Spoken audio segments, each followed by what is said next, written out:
जय जय रघुवीर समर्थ. मनाच्या श्लोकांची उजळणी यामध्ये आज आपण श्लोक 110 पाहणार आहोत. तुटे वाद संवाद त्याते म्हणावे, विवेके अहंभाव याते जिणावे. अहंता गुणे वाद नाना विकारी, तुटे वाद संवाद तोही तकारी. जय जय रघुवीर समर्थ.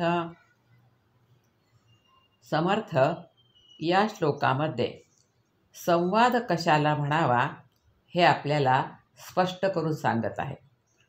समर्थ म्हणतात, ज्यामुळे वाद संपुष्टात येतो तोच खरा संवाद होय.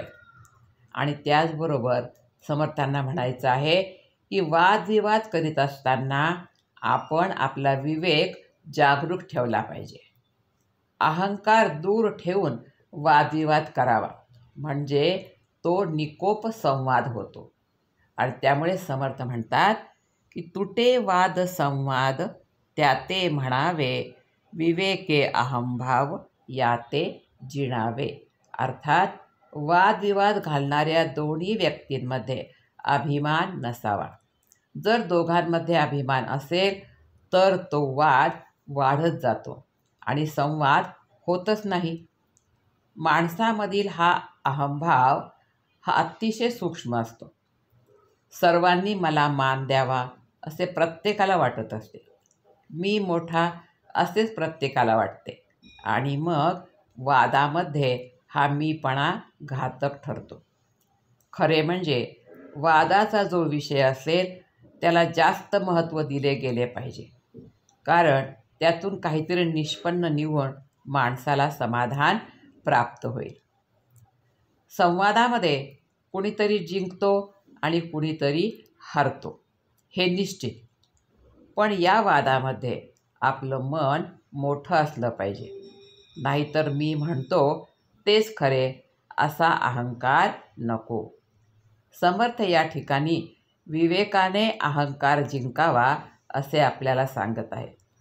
जर विवेक जागरूक नसेल तर अहंकार वाढेल आणि त्यातून अनेक प्रकारचे विकार निर्माण होतील.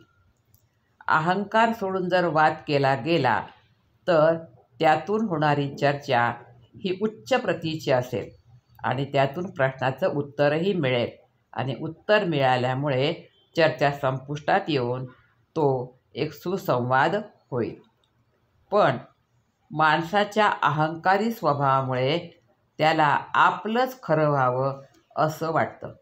मी म्हणतो तेच बरोबर असा दुराग्रही स्वभाव असल्यामुळे वादातून वाद वाढत जातो आणि निष्पन्न तर काही निघतच नाही.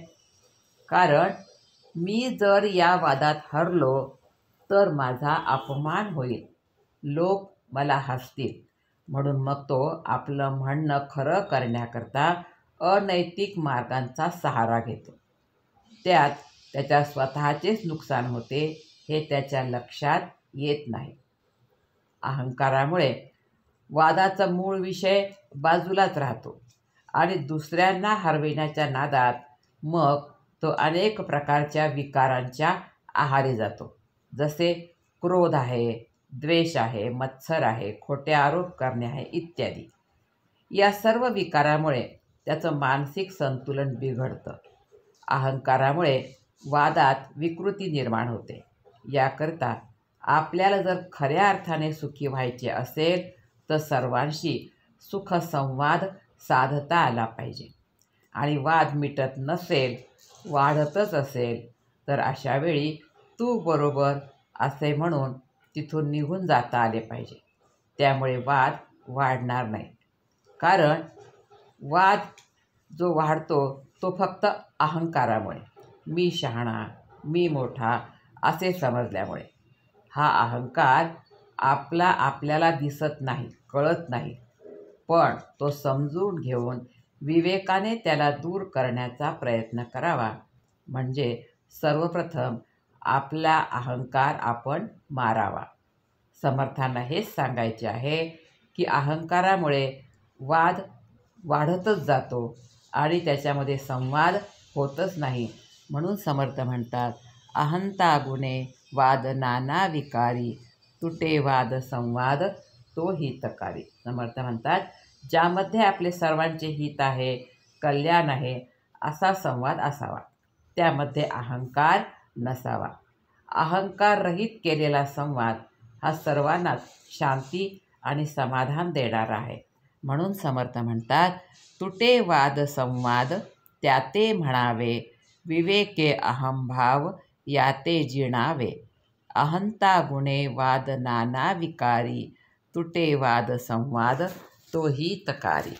जय जय रघुवीर समर्थ.